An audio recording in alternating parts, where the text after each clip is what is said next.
Well, there's a lot of when you are in the wilderness, or you're out in the wild or the bush or the forest or wherever you happen to be, there's a lot of almost mindfulness that happens. Like even this afternoon, right? I was taking me bin out, and the breeze was blowing. It was a little bit warm, and I was just like, "How good is this? This is beautiful." And I'm just taking the fucking recyclables out. Imagine being out like in Arden land, something like that.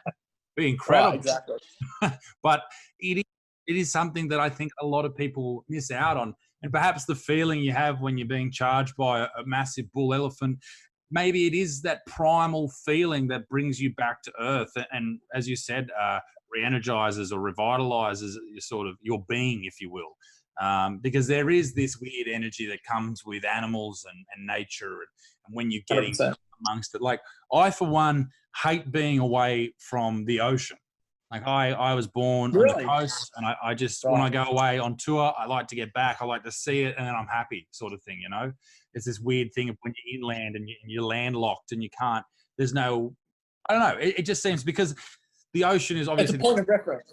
yeah, Yeah, it's a it's giant familiarity. point of reference, and it is so vast, it is so big, and you look out of it, and it sort of puts things in perspective. You know, it makes you feel human. It doesn't make everything feel like it's your issue or your problem, or you know, a lot of people obviously have the feeling like their entire world or the entire world revolves around them, and then you see something like that, and you just, no one really gives a fuck. All right, let's just get on with it.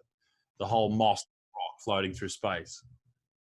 Well, I definitely have to say, like going out, because I do survival expeditions from time to time. I dare say, when you're out there and you have to, it's the fact of being able to rely on yourself. You know what I mean? It's such a rewarding feeling. It's an empowering feeling to know that you can sustain yourself in the wild without society or without anyone's help. And I know when I was in the depths of Arnhem Land and I was doing that survival, across Arnhem Land, it was just, it was just magical, and it was this kind of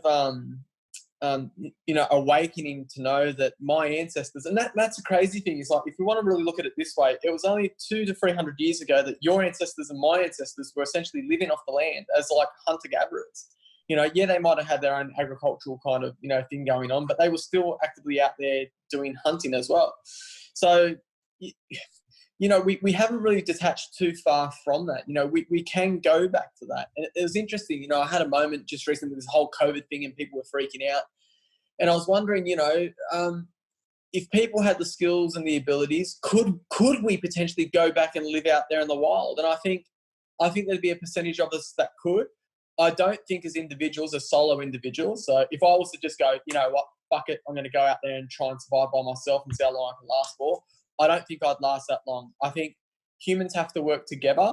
I think the reason why we have communication, we can talk, is so we can organise things and we can organise tasks and objectives and all that kind of thing.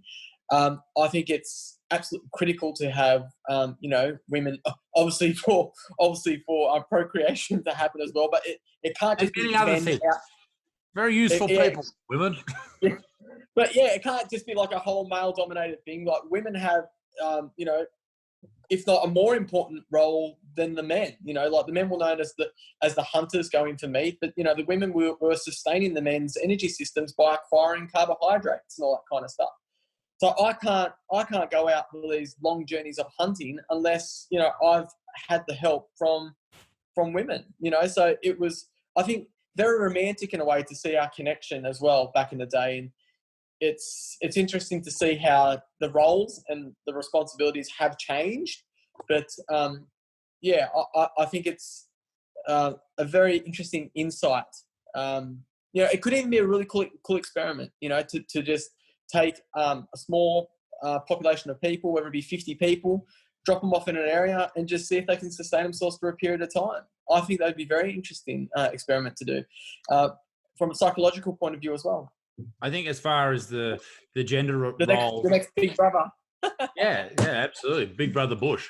As far as the gender roles are concerned in hunter-gatherer lifestyles, I think that you know, as you said, there are very many, there are more and more women doing the male roles, and the vice versa, and you know, everyone's quite, as a society quite happy with that. I think though, if things did go back to the way that we were living our lives, you know, 300 years ago, I think they may reverse. They may revert back to their old school sort of things, and not that women can't hunt, not that women can't shoot a bow or they can't set up a trap, but if you go and you hunt an elk, or you go hunt a deer or a cow or whatever, you know, you need the biggest, the strongest of the tribe to lug that leg back in, or the back strap or whatever, to lug it back to the camp, and then to prepare it and all that type of stuff. I just think that that's perhaps how we're perfectly built to you know, to do those things in that lifestyle. But as I said, like, you know, obviously things change now, but it'd be interesting to see how things would revert.